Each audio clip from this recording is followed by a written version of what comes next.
ನಮಸ್ಕಾರ ವೀಕ್ಷಕರಿಗೆ ವಿಶೇಷ ಸೂಚನೆ. ಇನ್ ಕೇಬಲ್ ಈಗ ಮೆಟ್ರೋಕಾಸ್ಟ್ ಡಿಜಿಟಲ್ ನೆಟ್ವರ್ಕ್ ಆಗಿದ್ದು ಸಿಬಿಎನ್ ಚಾನೆಲ್ ಈಗ ಬದಲಾದ ಹೆಸರಿನೊಂದಿಗೆ ಬಿಜೆಪಿ ಚಾನೆಲ್ ಆಗಿದೆ. ವಾರ್ತೆಗಳ ಪ್ರಾಯೋಜಕರು ಭಾರತ್ ಫರ್ನಿಚರ್ಸ್. ರಾಯಚೂರಿನಲ್ಲಿ ಮೊಟ್ಟ ಮೊದಲ ಬಾರಿಗೆ 3 ಮಳಿಗೆ ಒಳಗೊಂಡ ಬೃಹತ್ ಆಕಾರದ furniture showroom. CPS complex opposite Shiva Mandir, Patel road, Raichur. Shri Raghavendra ghee, Shri Raghavendra ತುಪ್ಪ, SAK convention hall. Book now flat 50% discount. Save of the season with luxury rooms, faculty, fully centralized AC halls, wide parking areas facilities. Visit SAK Convention Hall, Shekhar Nagar, IV Road, Raichur. Raichur's biggest jewel palace. All types of jewelries available in only KTB Jewel Palace. Visit KTB Jewel Palace, Udayanagar, Station Road, Raichur.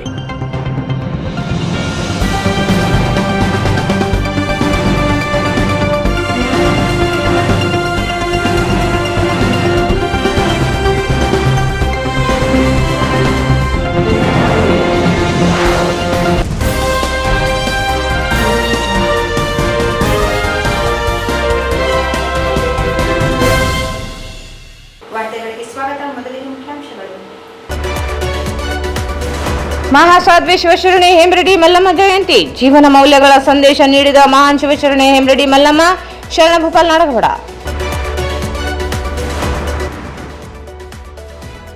ಮಹಾನಗರ ಪಾಲಿಕೆಯಿಂದ ಯಂತ್ರದಿಂದ ಸ್ವಚ್ಛತೆ ಪ್ರಾತ್ಯಕ್ಷಿತೆ ಮೂಲಕ ಮಾಹಿತಿ.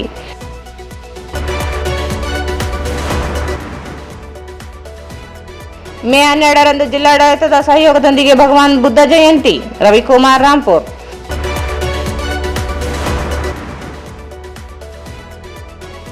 ಸಿಂಧನೂರಿನಲ್ಲಿ ಮೇ 17 ಮತ್ತು 18ರಂದು ಸಾಹಿತ್ಯ ಮೇಳ. ಬಸವರಾಜ್ ಸುಳಿಬಾವಿ.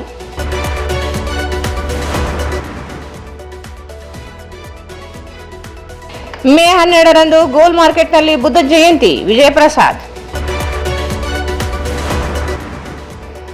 ಮತ್ತು 4 ಕಾರ್ಮಿಕ ಸಂಹಿತೆಗಳಿಂದ ಕಾರ್ಮಿಕರ ಹಕ್ಕುಗಳು ನಾಶವಾಗುತ್ತಿವೆ. ಅಪ್ಪಣ್ಣ. ವಾರ್ತೆಗಳ ವಿವರ.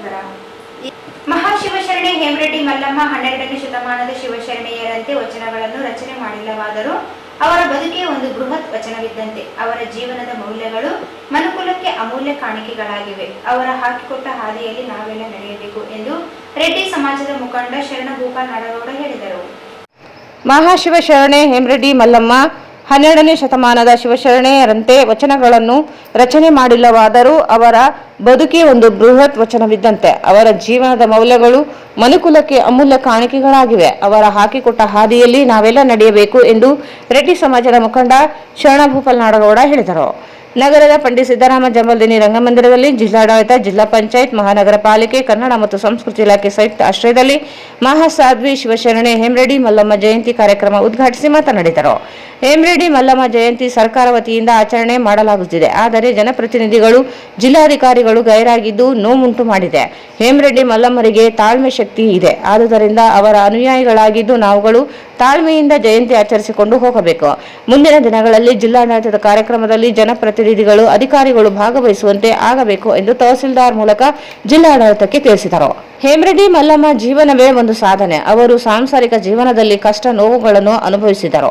ಮಲ್ಲಮ್ಮ ಜೀವನವಿಡೀ ಕಷ್ಟಗಳನ್ನು ಉಂಡರೂ ತನಗೆ ನೋವುಂಟು ಮಾಡಿದವರ ಹಿತವನ್ನು ಬಯಸಿದರು. ಎಂತಹ ಕಷ್ಟದಲ್ಲಿಯೂ ಶಿವನನ್ನು ಸ್ಮರಿಸುತ್ತಿದ್ದರು. ಮಲ್ಲಿಕಾರ್ಜುನನ್ನು ಧ್ಯಾನಿಸುತ್ತಿದ್ದ ಸಂದರ್ಭದಲ್ಲಿ ದರ್ಶನ ನೀಡಿದ ಮಲ್ಲಿಕಾರ್ಜುನ, ಏನಾದರೂ ವರವನ್ನು ಕೇಳು ಎಂದಾಗ ಅವರು, ನನ್ನ ಬಳಗಕ್ಕೆ, ಸಮಾಜಕ್ಕೆ ಎಂದಿಗೂ ಬಡತನ ಬರಬಾರದು ಎಂದು ಪ್ರಾರ್ಥಿಸಿದರು. ಮಲ್ಲಿಕಾರ್ಜುನ ನಮ್ಮೆಲ್ಲರಿಗೆ ವರ ನೀಡಿದ್ದರಿಂದ ಇಂದು ರೆಡ್ಡಿ ಸಮಾಜವು ಬಡತನದಿಂದ ಇಲ್ಲ, ಕಷ್ಟದಲ್ಲಿ ಇದ್ದವರಿಗೆ ಸಹಾಯ ಮಾಡುವ ಸಮಾಜ ರೆಡ್ಡಿ ಸಮಾಜವಾಗಿದೆ ಎಂದರು. ಹೇಮರೆಡ್ಡಿ ಮಲ್ಲಮ್ಮ ಹಾಕಿಕೊಟ್ಟ ಹಾದಿಯಲ್ಲಿ ಸಮಾಜ ನಡೆಯಬೇಕು. ಅವರ ಜೀವನದ ಮೌಲ್ಯಗಳು ತಮ್ಮ ಜೀವನದಲ್ಲಿ ಅಳವಡಿಸಿಕೊಳ್ಳಬೇಕು ಎಂದು ತಿಳಿಸಿದರು.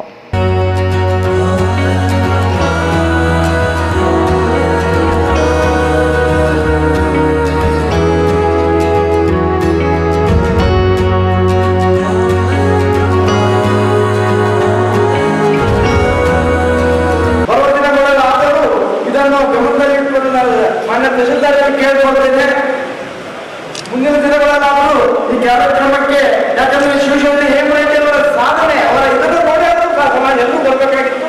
ದುರ್ದೈವವಾಗಿ ಬಂದಿಲ್ಲ, ಕಾರಣಾಂತರದಿಂದ ಬಂದಿರಲಿಕ್ಕಿಲ್ಲ.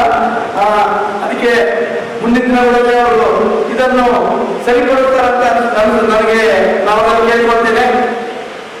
ಮತ್ತು ಹೇಮರೆಡ್ಡಿ ಮಲ್ಲಮ್ಮನವರ ಬದುಕೆ ಒಂದು ಯಾವ ತರ ಇದೆ ಅಂದ್ರೆ ತಾಳ್ಮೆ. ಇವತ್ತಿನ ದಿವಸ ನಮ್ಮ ಸಮಾಜದವರು ಆ ತಾಳ್ಮೆಯನ್ನು ತೋರಿಸಿದ್ದಾರೆ.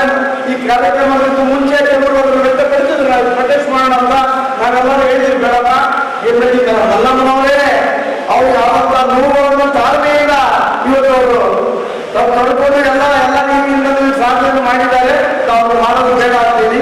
ಹೇಮರೆಡ್ಡಿ ಮಲ್ಲಮ್ಮನವರು ಎಂತ ಸಾಧನೆ ಅಂದ್ರೆ ಅವರ ಮನೆಯಲ್ಲಿ ಯಾವ ತರ ಪರಿಸ್ಥಿತಿ ಇತ್ತು, ಅತ್ತೆ ಮಾವನರು ಎಲ್ಲಾ ರೀತಿ ಅವರಿಗೆ ತೊಂದರೆ ಕೊಟ್ಟರು ಸಹ ಅದನ್ನೆಲ್ಲ ಸಹಿಸಿಕೊಂಡು ಅವರು ಇವತ್ತು ಮಹಾಶರಣೆಯಾಗಿ ಬಂದಿದ್ದಾರೆ. ಅವ್ರ ಯಾವ ವಚನವೂ ಗೊತ್ತಿಲ್ಲ, ಎಲ್ಲರಿಗೂ ಗೊತ್ತಿರಬಹುದು. ಹೇಮರೆಡ್ಡಿ ಮಲ್ಲಮ್ಮನವರು ಯಾವ ವಚನವೂ ಮಾಡಲಿಲ್ಲ. ಅವರು ತಮ್ಮ ಬದುಕಿನಲ್ಲಿ ಅಂದ್ರೆ ಸಂಸಾರಿಕ ಜೀವನದಲ್ಲಿ ಎಲ್ಲ ಸಾಧನೆ ಮಾಡಿದ್ರು. ಅದು ಬಹಳ ಮುಖ್ಯ. ಯಾಕಂದ್ರೆ ಸಂಸಾರಿಕ ಜೀವನದಲ್ಲಿ ಇವತ್ತು ಏನಿದೆ, ಅತ್ತೆ ಕಾಟ ಕೊಟ್ಟರು ಸೊಸೆ ಕಾಟ ಕೊಟ್ಟರು ಅಂತ ಎಲ್ಲ ಕಡೆ ಹೇಳ್ತಾ ಹೋಗಿ ಅವರು ಎಲ್ಲಿಗೂ ಹೇಳಲಿಲ್ಲ. ಅವರು ಅವರ ಭಕ್ತಿಯಿಂದ ಅವರನ್ನು ಅವರು ಸೇವೆ ಮಾಡ್ತಾ ಅವರನ್ನು ತಿದ್ದಿದ್ರು. ಇವತ್ತು ಹೇಮರೆಡ್ಡಿ ಮಲ್ಲಮ್ಮನವರು ಏನಿದೆ ಅಂದ್ರೆ ಅವರು ನಮಗಾಗಿ ಏನು ಕೇಳಿಲ್ಲ. ಮಲ್ಲಿಕಾರ್ಜುನ ಸ್ವಾಮಿ ಪ್ರತ್ಯಕ್ಷ ಆದಾಗ ನೀವು ಹೊರ ಕೇಳುವಂತ ಕೇಳಿದಾಗ ಅವರು ಹೇಮರೆಡ್ಡಿ ಜನಾಂಗಕ್ಕೆ ಬಡತನ ಬೇಡ ಅಂತ ಕೇಳಿದ್ರು. ಅದೇ ರೀತಿ ಇವತ್ತು ನನಗನ್ಸುತ್ತೆ ಹೇಮರೆಡ್ಡಿ ಮಲ್ಲಮ್ಮನ ಸಮಾಜದ ಎಲ್ಲರೂ ಹೊಟ್ಟೆ ಏನು ಬೇರೆ ಇಲ್ಲ. ಎಲ್ಲರೂ ತಮ್ಮ ಮಾಡಿ ತಾವು ಸುಖವಾಗಿದ್ದಾರೆ. ಎಲ್ಲರೂ ಒಕ್ಕಲ್ತನದಲ್ಲೂ ಇನ್ನೊಂದರಲ್ಲಿ ಸುಖವಾಗಿದ್ದಾರೆ ಅಂತ ಆ ತಾಯಿಯ ಇವತ್ತು ಜಯಂತಿಯನ್ನು ಆಚರಿಸುತ್ತೇವೆ. ಮಾಜಿ ಶಾಸಕ ಬಸನಗೌಡ ಬ್ಯಾಗ್ವಟ್ ಮಾತನಾಡಿ, ಹೇಮರೆಡ್ಡಿ ಮಲ್ಲಮ್ಮ ಜಯಂತಿ ಆಚರಣೆ ಮಾಡುತ್ತಿದ್ದು ಯಾರು ಜಾತಿ ತಾರತಮ್ಯ ಮಾಡಬಾರದು. ವೀರಶೈವ ಲಿಂಗಾಯತ ಎಲ್ಲ ಉಪ ಪಂಗಡಗಳು ಸೇರಿಕೊಂಡು ನಾವೆಲ್ಲ ಒಂದೇ ಎಂದು ಒಗ್ಗಟ್ಟು ಪ್ರದರ್ಶಿಸಬೇಕಾಗಿದೆ ಎಂದರು.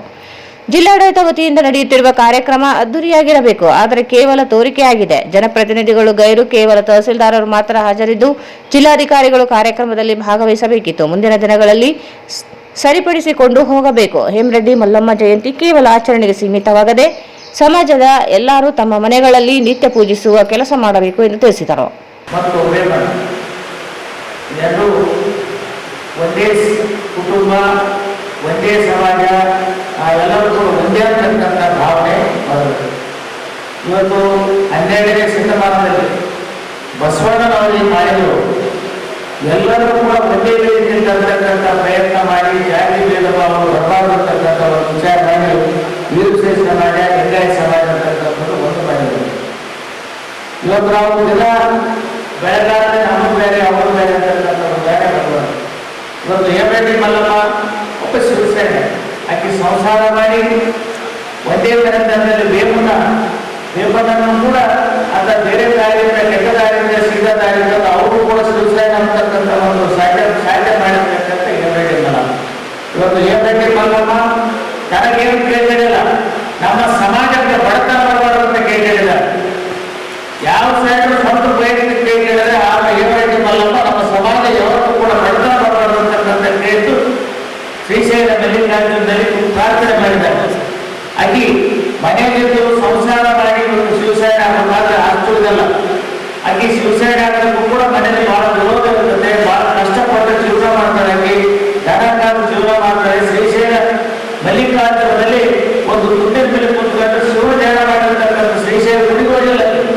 ಇವತ್ತು ಒಂದು ಹಳ್ಳಿ ಆಡಳಿತದಲ್ಲಿ ಒಂದು ಶಿವಲಿಂಗ ನಡಿಗಳ ಪೂಜೆ ಮಾಡಿ ಶ್ರೀಶೈಲ ಮಲ್ಲಿಕಾರ್ಜುನ ವಹಿಸಿರ್ತಕ್ಕಂಥ ಮಹಾಸಾಹೇಬಿ ಅವರ ಏನು ಇದೇ ಪ್ರೇರಣೆ ಅವ್ರು ಹಾಕಿಕೊಟ್ಟಿರ್ತಕ್ಕಂಥ ದಾರಿಯಲ್ಲಿ ನಾವೆಲ್ಲರೂ ನಡಿಬೇಕು. ನಾವೆಲ್ಲರೂ ಒಂದೇ ಅಂತಕ್ಕಂಥ ಭಾವ ಬರಬೇಕು. ರೆಡ್ಡಿ ಸಮಾಜ ಇರ್ಬೋದು, ವೀರಶೈವ ಸಮಾಜ ಇರ್ಬೋದು, ಲಿಂಗಾಯತ ಸಮಾಜ ಇರ್ಬೋದು, ಯಾವ ಉಪಪಂಗಡಗಳು ಕೂಡ ಸೇರಿಸಿ ಎಲ್ಲರೂ ಕೂಡ ನಾವು ಒಂದೇ ಅಂತಕ್ಕಂಥ ಬರಬೇಕು. ಎಲ್ಲ ಜನಾಂಗಗಳು ಕೂಡ ಶಿವಸೇನಿದ್ದಾರೆ. ಬಸವಣ್ಣನ ಸಾವಿರಾರು ಶಿವಸೇನಿದ್ದಾರೆ. ಅವರೆಲ್ಲರೂ ಕೂಡ ಅವರೆಲ್ಲ ಬೇರೆ ಬೇರೆ ಕಸುಬಿನಿಂದ ಜಾತಿ ಮಾಡಿದ್ರೆ ಬಿಟ್ಟು ನಾವು ಜಾತಿಯಲ್ಲಿ ಸಪ್ರೇಟ್ ನಾವು ಬೇರೆ ಅವ್ರು ಬೇರೆ ಅಂತಕ್ಕಂಥದ್ದು ಬರಬಾರ್ದು. ದಯವಿಟ್ಟು ಎಲ್ಲರೂ ಕೂಡ ಒಂದಾಗಿ ಒಂದು ಶಿವಸೇನೆ ಆಗಿದೆ ಹೇಮರೆಡ್ಡಿ ಮಲ್ಲಮ್ಮನ ಜಯಂತಿ. ತಹಸೀಲ್ದಾರ್ ಸುರೇಶ್ ವರ್ಮಾ ಮಾತನಾಡಿ, ದೇಶದ ಯೋಧರು ದೇಶದ ನಾಗರಿಕರು ವೀರ ಮರಣಪ್ಪಿದ್ದಾರೆ. ಅವರನ್ನು ಈ ಹೇಮರೆಡ್ಡಿ ಮಲ್ಲಮ್ಮ ಮಹಾವೇದಿಕೆಯ ಮೇಲೆ ಅವರನ್ನು ಕೋಟಿ ಕೋಟಿ ನಮನಗಳನ್ನು ಸಲ್ಲಿಸುತ್ತ ಮೂಲಕ ಈ ಜಯಂತಿ ಕಾರ್ಯಕ್ರಮವನ್ನು ಬಂಧುಗಳೇ, ಈ ಹೇಮರೆಡ್ಡಿ ಮಲ್ಲಮ್ಮನ ಇತಿಹಾಸ ಕಂಡುಕೊಂಡರೆ, ಜೀವನ ಇತಿಹಾಸ ತಿಳ್ಕೊಂಡರೆ ಮನುಷ್ಯ ಸಮಾಜದಲ್ಲಿ ಯಾವ ಥರ ಬಾಳಬೇಕು, ಯಾವ ತರ ಮೌಲ್ಯಯುತ ಜೀವನ ನಡೆಸಬೇಕು, ಅದು ಭಾರತೀಯ ಕುಟುಂಬದಲ್ಲಿ ಕೌಟುಂಬಿಕ ಶೋಷಣೆಗಳನ್ನ ಸಹಿಸಿಕೊಂಡು ಮತ್ತೆ ಕುಟುಂಬದ ಕೀರ್ತಿಯನ್ನು ಜಗತ್ತಿಗೆ ಬರಬೇಕಿದ್ದ ಏಕೈಕ ಮಹಾನ್ ವ್ಯಕ್ತಿ ಮಹಿಳಾ ಶಕ್ತಿ ಅಂದ್ರೆ ಇವತ್ತಿಂತ ಮಹಾ ವಿಷಯಗಳು ನಮ್ಮ ದೇಶದ ಹುಟ್ಟಿದಕ್ಕೆ ಇವತ್ತು ನಮ್ಮ ಸಮಾಜದಲ್ಲಿ ನಮ್ಮ ಮಹಿಳೆಯರಿಗೆ ಒಂದು ಗರ್ವ ಇದೆ. ಅದು ವಿಶೇಷವಾಗಿ ನಮ್ಮ ರಜೆ ಸಮಾಜದಲ್ಲಿ ಗರ್ವದ ಕಿರೀಟ ಇದೆ. ಇಂಥ ತಾಯಿಯರ ಜನ್ಮದಿಂದ ಇವತ್ತು ಸಮಾಜದಲ್ಲಿರುವಂತಹ ಹೆಣ್ಣು ಮಕ್ಕಳಿಗೆ ಒಂದು ಸಂದೇಶ ಕೊಟ್ಟಿದ್ದಾರೆ ಅವರು. ನಿನಗೆ ಎಷ್ಟೇ ಕಷ್ಟ ಬರಲಿ, ಎಷ್ಟೇ ನೋವುಗಳು ಬಂತು, ಆದರೆ ನಿನ್ನ ಅತ್ತೆ ಮಾವರನ್ನ, ನಿನ್ನ ನಾಗರಿಕರನ್ನ ಯಾವತ್ತೂ ನೀನು ಕುಟುಂಬಿಕ ಒಳತುರುಗಳನ್ನು ಹೊರ ಜಗತ್ತಿಗೆ ಬರಬೇಡ, ಅವರೇ ಶ್ರೇಷ್ಠ ಅಂತ ಭಾವವನ್ನು ಈ ಸಮಾಜಕ್ಕೆ ಕಲಿಸಿಕೊಟ್ಟವರು ಮಹಾತಾಯಿ. ಜೊತೆಗೆ ತಂದೆ ತಾಯಿಗೆ ಶ್ರೇಷ್ಠ ಪುತ್ರಿಯಾಗಿ ಅಂತ ಒಂದು ಸೂಚನೆ ಪಟ್ಟಕ್ಕೆ ಅರ್ಹರಾದಂತಹ ಒಬ್ಬ ತಾಯಿಯ ಜನ್ಮದಿನ ಆಚರಿಸುವುದು ನಮಗೆಲ್ಲ ಹೆಮ್ಮೆ ವಿಷಯ. ಆದರೂ ಕೂಡ ಇಂಥ ಮಹಾನ್ ತಾಯಿಯ ಜನ್ಮದಿನಾಚರಣೆಯಲ್ಲಿ ಜಿಲ್ಲಾಡಳಿತದಿಂದ ಕೆಲವೊಂದು ತಪ್ಪುಗಳಾಗಿವೆ. ದಯವಿಟ್ಟು ಇವತ್ತು ನಾನು ಹೇಳಿದ ತಪ್ಪುಗಳಾಗಿವೆ, ನಮ್ಮ ಮೇಲಾಧಿಕಾರಿಗೆ ಗಮನ ತಂದು ಮುಂದೆ ಇಂಥ ತಪ್ಪುಗಳನ್ನಾಗದಂತೆ ನಾವು ಸರಿಪಡಿಸುತ್ತೇವೆ ಅನ್ನುವಂಥ ಮಾತನ್ನ ಈ ವೇದಿಕೆ ಮೇಲೆ ಎಲ್ಲ ಜನರಿಗೆ ಕೊಡ್ತೀನಿ. ರಾಮನಗೌಡ ಯಗ್ನೂರು ಮಾತನಾಡಿ, ಮಾನ್ಯ ಜಿಲ್ಲಾಡಳಿತ ಮತ್ತು ಜಿಲ್ಲಾ ಪಂಚಾಯತ್ ನಾವೆಲ್ಲರೂ ಕೂಡ್ಕೊಂಡು ಮಾಡ್ತಕ್ಕಂಥ ಒಂದು ಮೆರಗಿನ ಹಬ್ಬ ಮಹಾಸಾಧಿ ಶಿವಶರಣ ಹೇಮರೆಡ್ಡಿ ಮಲ್ಲಮ್ಮ ಅವರ ಜಯಂತಿ. ಈ ಒಂದು ಜಯಂತಿಗೆ ನಾವೆಲ್ಲರೂ ಕೂಡ ಕೇವಲ ರೆಡ್ಡಿ ಬಾಂಧವರಲ್ಲ, ಸಮಾಜದಲ್ಲಿರ್ತಕ್ಕಂಥ ಎಲ್ಲ ಬಾಂಧವರು ಕೂಡ ನಾವು ಆಹ್ವಾನ ಕೊಟ್ಟಿದ್ದೇವೆ. ಆಹ್ವಾನ ಕೊಟ್ಟ ನಂತರ ನಮಗೆ ಕೆಲವು ಸುಳ್ಳು ಸುದ್ದಿಗಳನ್ನ ಕೆಲವು ಕಡೆ ಸ್ಪ್ರೆಡ್ ಮಾಡಿದ್ರು. ಕಾರ್ಯಕ್ರಮ ರದ್ದಾಗುತ್ತೆ, ಅಲ್ಲಿ ಯುದ್ಧ ನಡೀತಾ ಇದೆ, ಆ ಥರ ಅಂತಕ್ಕಂಥದ್ದನ್ನ ಸುಳ್ಳು ಸುದ್ದಿಗಳನ್ನು ಹಬ್ಬಿಸಿದ್ವಿ. ಕೆಲವು ರಾತ್ರಿ ಎಲ್ಲ ನಮಗೆ ಫೋನ್ ಬಂತು, ಕಾರ್ಯಕ್ರಮ ರದ್ದಾಗಿದೆ ಅಂತಲ್ಲ, ಕಾರ್ಯಕ್ರಮ ರದ್ದಾಗಿದೆ ಅಂತಲ್ಲ. ನಿಜವಾಗಿ ಹೇಳ್ತೀನಿ, ಯಾರು ಸುಳ್ಳು ಸುದ್ದಿ ಹಬ್ಬಿಸಿದ್ದಾರೆ ಅವರು ಈ ಕಾರ್ಯಕ್ರಮ ನಡೆಸಬೇಕಂದ್ರೆ ಹಬ್ಬಿಸಿದ್ದಾರೆ. ನಾನು ಇವತ್ತಿನವರೆಗೂ ಈಗಿನವರೆಗೂ ಯಾರಿಗೂ ಆ ಮಾತನ್ನು ಹೇಳಿರಲಿಲ್ಲ. ಕಾರ್ಯಕ್ರಮದ ಉದ್ದೇಶ ಏನು? ನಾವು ಇಲ್ಲಿ ತಾಯಿ ಮಹಾಸಾಧಿ ಶಿವಶರಣ ಹೇಮರೆಡ್ಡಿ ಮಲ್ಲಮ್ಮ ಅವರ ಜಯಂತಿಯನ್ನ ನಾವು ಯಾಕೆ ಆಚರಣೆ ಮಾಡ್ತಾ ಇದ್ದೀವಿ ಅಂತಂದ್ರೆ, ಇಡೀ ನಮ್ಮ ಸಮಾಜಕ್ಕೆ, ಇಡೀ ಒಂದು ಮಾನವ ಕುಲಕ್ಕೆ ಒಂದು ಒಳಿತನ್ನು ಬಯಸಿರ್ತಕ್ಕಂಥ ಮೊಟ್ಟ ಮೊದಲನೇ ಹೆಣ್ಣು ಮಗಳು ನಮ್ಮ ಶುಭ ಮಹಾಸಾಧಿ ಶಿವಶರಣ ಹೇಮರೆಡ್ಡಿ ಮಲ್ಲಮ್ಮ. ಇವತ್ತು ಇಡೀ ಮಾನವ ಕುಲದಲ್ಲಿ ಒಂದು ಕ್ರಾಂತಿಯನ್ನು ಮಾಡಿರ್ತಕ್ಕಂಥದ್ದು, ಹೆಣ್ಣು ಮಕ್ಕಳಿಗೆ ಒಂದು ಧೈರ್ಯವನ್ನು ತುಂಬತಕ್ಕಂಥ ಕೆಲಸ. ಹೆಣ್ಣು ಮಕ್ಕಳಿಗೆ ಎಷ್ಟೇ ಕಷ್ಟ ಬಂದರೂ ಕೂಡ ಅದನ್ನು ಸಹಿಸಿಕೊಳ್ತಕ್ಕಂಥ ಶಕ್ತಿಯನ್ನು ತೋರಿಸಿಕೊಂಡಿರ್ತಕ್ಕಂಥವ್ರು ಮಹಾಸಾಧಿ ಶಿವಶರಣ ಹೇಮರೆಡ್ಡಿ ಮಲ್ಲಮ್ಮ ಅವರು. ಜೊತೆಗೆ ಇವತ್ತು ಶುಭ ಪೂಜೆ ಜೊತೆಗೆ ಶುಭ ಪೂಜೆ ಮಾಡುವುದರ ಜೊತೆಗೆ ಇವತ್ತಿಗೂ ನಾವು ಶುಭ ಪೂಜೆಯಲ್ಲಿ ಪ್ರಚಲಿತ ಇದ್ದೀವಿ ಅಂತಂದ್ರೆ ಅದಕ್ಕೆ ಮೂಲ ಕಾರಣ ಇವತ್ತು ಮಹಾಸಾಧಿ ಶಿವಶರಣ ಹೇಮರೆಡ್ಡಿ ಮಲ್ಲಮ್ಮ. ಇವತ್ತು ದೇವರನ್ನು ನಾವು ನೋಡಬೇಕು ಅಂತಂದ್ರೆ, ದೇವರನ್ನು ನಾವು ನೋಡಬೇಕು ಅಂತಂದ್ರೆ ಎಲ್ಲಿ ನೋಡ್ಬೇಕು ಅಂತಂದ್ರೆ ಭಕ್ತಿಯಲ್ಲೇ ನೋಡ್ಬೇಕಂತಕ್ಕಂಥದ್ದು ಕಲಿಸಿಕೊಟ್ಟಿದ್ದು ಮಹಾಸಾಧಿ ಶಿವಶರಣ ಹೇಮರೆಡ್ಡಿ ಮಲ್ಲಮ್ಮ ಅವರು. ಇವತ್ತು ಆಕೆಯ ಬಗ್ಗೆ ಹೇಳ್ತಾ ಹೋದ್ರೆ ಗುಣಗಾನ ಮಾಡ್ತಾ ಇದ್ರೆ ಒಂದಲ್ಲ ಎರಡಲ್ಲ, ನಮ್ಮ ಜೀವನ ಪರ್ಯಂತ ಆಕೆಯನ್ನು ಸೇವೆ ಮಾಡಿದ್ರು ಕೂಡ ನಮಗೆ ಕಡಿಮೆ ಆಗ್ತದೆ. ಅಂತ ಮಹಾತಾಯಿಯ ಕೇವಲ ಒಂದು ದಿನ ನಾವು ಮೇ 10ನೇ ತಾರೀಕು ಜಯಂತ್ಯೋತ್ಸವ ಮಾಡಲಿಕ್ಕೆ ನಾವು ಹಿಂಜರಿತಾ ಇದ್ದೀವಿ ಅಂತಂದ್ರೆ, ಯಾವುದೋ ಒಂದು ಸುಳ್ಳು ಕರೆಗೆ ನಾವು ಹಿಂಜರಿತೀವಿ ಅಂತಂದ್ರೆ ನಾವು ಎಷ್ಟು ನಾವು ಆಕೆಯ ಬಗ್ಗೆ ನಿರ್ಲಕ್ಷ್ಯ ವಹಿಸ್ತೀವಿ ಅಂತಕ್ಕಂಥದ್ದು ನಾವು ಗಮನದಲ್ಲಿ ಇಟ್ಕೊಳ್ಬೇಕಾಗ್ತದೆ. ಯಾಕಂತಂದ್ರೆ ಒಂದು ಸಮಾಜ ಇವತ್ತು ಜಿಲ್ಲಾಧಿಕಾರಿಗಳು ಇಲ್ಲದೇ ಇರೋ ಸಮಯದಲ್ಲಿ, ದಂಡಾಧಿಕಾರಿ ಇಲ್ಲದೇ ಇರೋ ಸಮಯದಲ್ಲಿ ಪ್ರತಿಯೊಂದು ಹಳ್ಳಿಗಳಲ್ಲಿ ಯಾರು ರೆಡ್ಡಿ ಸಮಾಜದಲ್ಲಿದ್ರು ಅವರೇ ಜಿಲ್ಲಾಧಿಕಾರಿಗಳು, ಅವರೇ ದಂಡಾಧಿಕಾರಿಗಳು. ಯಾವತ್ತೂ ಕೂಡ ಹಳ್ಳಿಗಳಲ್ಲಿ ಪೊಲೀಸ್ ಸ್ಟೇಷನ್ ನೋಡಿರಲಿಲ್ಲ ಜನ, ಯಾವತ್ತೂ ಕೂಡ ಜಿಲ್ಲಾಧಿಕಾರಿಗಳನ್ನ ನೋಡಿರಲಿಲ್ಲ. ಅವತ್ತು ಎಲ್ಲಿ ಸಮಸ್ಯೆ ಬಗೆಹರಿತಾ ಇತ್ತು ಎಲ್ಲವೂ ಕೂಡ ಅಲ್ಲಿ ಸಮಾಜದ ಮುಖಂಡರು, ಆ ಸಮಾಜದ ಮುಖಂಡರು, ಊರಿನ ಗ್ರಾಮಸ್ಥರು, ಊರಿನ ಹಿರಿಯರಾಗಿ ಆ ಸಮಸ್ಯೆಗಳನ್ನ ಅಲ್ಲೇ ಪರಿಹಾರ ಮಾಡ್ತಾ ಇದ್ರು. ಅವರೇ ಸಿಎಸ್ ಪಾಟೀಲ್ ಮಾತನಾಡಿ, ಹೇಮರೆಡ್ಡಿ ಮಲ್ಲಮ್ಮ ಯಾವುದೇ ಕೆಲಸ ಕೊಟ್ಟರೂ ಛಲದಿಂದ ಮಾಡುತ್ತಿದ್ದರು. ತಮ್ಮ ಕುಟುಂಬಕ್ಕಾಗಿ ಹಗಲಿರುಳು ಶ್ರಮಿಸಿದವರು. ಅವರ ಜೀವನದಲ್ಲಿ ಅನುಭವಿಸಿದ ನೋವು ಕಷ್ಟಗಳನ್ನು ಎದುರಿಸಿ ಜೀವನ ನಡೆಸಿ ಸಮಾಜಕ್ಕೆ ಮಾದರಿಯಾದವರು. ಅವರ ಅನುಕರಣೆ ಮಾಡಿಕೊಂಡು ಜೀವನ ನಡೆಸಬೇಕಾಗಿದೆ ಎಂದರು. ಹೇಮರೆಡ್ಡಿ ಮಲ್ಲಮ್ಮರ ಆಚಾರ ವಿಚಾರ ಮತ್ತು ತತ್ವಗಳನ್ನು ಪ್ರತಿಯೊಬ್ಬರು ತಮ್ಮ ಜೀವನದಲ್ಲಿ ಅಳವಡಿಸಿಕೊಂಡು ಮುಂದಿನ ಪೀಳಿಗೆಗೆ ಆದರ್ಶಪ್ರಾಯರಾಗಬೇಕು ಎಂದು ತಿಳಿಸಿದರು. ಈ ವೇಳೆ ಶರಣಬಸವ ಜೋಳದಹಡಗಿ ಪ್ರಾಸ್ತಾವಿಕವಾಗಿ ಮಾತನಾಡಿದರು. ಈ ಸಂದರ್ಭದಲ್ಲಿ ಸಿದ್ದನಗೌಡ ಸಾನ್ಬಾಳ್, ಸಿದ್ದನಗೌಡ ಅಮರಖೇಡ್, ಮಲ್ಲಿಕಾರ್ಜುನ ಮೇಟಿ, ವಿಎ ಮಾಲಿಪಾಟೀಲ್, ಪವನ್ ಕಿಶೋರ್ ಪಾಟೀಲ್, ನಾಗನಗೌಡ ಹರವಿ, ಕೇಶವರೆಡ್ಡಿ, ಅಮರೇಗೌಡ ಹಂಚಿನಾಳ್, ಲಕ್ಷ್ಮೀಕಾಂತ್ ರೆಡ್ಡಿ, ಶರಣಮ್ಮ ಕಾಮರೆಡ್ಡಿ, ಶರಣಬಸವ ಬಲ್ಲಟಗಿ ಸೇರಿದಂತೆ ಅನೇಕರಿದ್ದರು. ನಗರದ ತರಕಾರಿ ಮಾರುಕಟ್ಟೆ ಹಿಂದುಗಡೆ ಮಹಾನಗರ ಪಾಲಿಕೆಯಿಂದ ಕಸ ಗುಡಿಸುವ ಯಂತ್ರಗಳ ಪ್ರಾತ್ಯಕ್ಷಿತೆ ಮೂಲಕ ಮಾಹಿತಿ ನೀಡಲಾಯಿತು. ನಗರದ ಉಸ್ಮಾನಿಯಾ ತರಕಾರಿ ಮಾರುಕಟ್ಟೆ ಹಿಂದುಗಡೆ ಮಹಾನಗರ ಪಾಲಿಕೆಯಿಂದ ಕಸಗುಡಿಸುವ ಯಂತ್ರಗಳ ಪ್ರಾತ್ಯಕ್ಷಿಕತೆ ಮೂಲಕ ಮಾಹಿತಿ ನೀಡಲಾಯಿತು. ನಗರದ ಮುಖ್ಯ ರಸ್ತೆಗಳು ಹಾಗೂ ಇತರೆ ರಸ್ತೆಗಳು ಕಸಗುಡಿಸುವ ಯಂತ್ರಗಳ ಪ್ರಾತ್ಯಕ್ಷಿಕತೆ ನಡೆಯಿತು. ಈ ಸಂದರ್ಭದಲ್ಲಿ ಮಹಾನಗರ ಪಾಲಿಕೆ ಆಯುಕ್ತ ಜುಬೇನ್ ಮೊಹಪಾತ್ರ ಮಾತನಾಡಿ, ಕಳೆದ 2 ತಿಂಗಳ ಹಿಂದೆ ನಗರದಲ್ಲಿ ಧೂಳು ಮತ್ತು ಸ್ವಚ್ಛತೆ ಕುರಿತು ಪಾಲಿಕೆ ಸದಸ್ಯರೊಂದಿಗೆ ಚರ್ಚಿಸಿ ಕಸಗುಡಿಸುವ ಯಂತ್ರ ಖರೀದಿಸುವ ಯೋಜನೆ ಮಾಡಿಕೊಂಡು ಹೀಗಾಗಿ ಇಂದು ಪ್ರಾತ್ಯಕ್ಷಿತೆಗೆ ಮುಂದಾಗಿದ್ದೇವೆ ಎಂದರು. ಮಹಾನಗರ ಪಾಲಿಕೆಯಿಂದ ನಗರದಲ್ಲಿ ರಸ್ತೆಗಳ ಸರ್ವೆ ಕಾರ್ಯ ಆರಂಭವಾಗಿದ್ದು, ಸ್ವಚ್ಛ ಮತ್ತು ಧೂಳು ಮುಕ್ತ ನಗರವನ್ನಾಗಿಸಲು ABC 3 ಕ್ಯಾಟಗರಿಗಳಾಗಿ ರಸ್ತೆಗಳನ್ನು ವಿಂಗಡಿಸಲಾಗಿದೆ. ಹೈದರಾಬಾದ್ ಮೂಲದ ರೂಟ್ಸ್ ಕಂಪನಿಯ ಕಸಗುಡಿಸುವ ಯಂತ್ರ ದೇಶದ ಅನೇಕ ಮಹಾನಗರಗಳಲ್ಲಿ ಬಳಕೆ ಕುರಿತು ಹೇಳಿದ್ದು, ಅದನ್ನು ನಗರದಲ್ಲಿ ಬಳಕೆಗೆ ಮುಂದಾಗಿದ್ದೇವೆ ಎಂದರು. ಯಂತ್ರದಿಂದ ಕಸಗುಡಿಸುವುದರಿಂದ ಧೂಳು ಮತ್ತು ಸ್ವಚ್ಛತೆಗೆ ಕೈಗೊಳ್ಳಲು ಸಹಕಾರಿಯಾಗಲಿದೆ. ಸ್ವಚ್ಛತೆ ಮತ್ತು ಧೂಳು ನಿಯಂತ್ರಣಕ್ಕಾಗಿ ಹೊಸ ಯೋಜನೆಗಳನ್ನು ರೂಪಿಸಲಾಗುವುದು ಎಂದರು. ನಮಸ್ಕಾರ.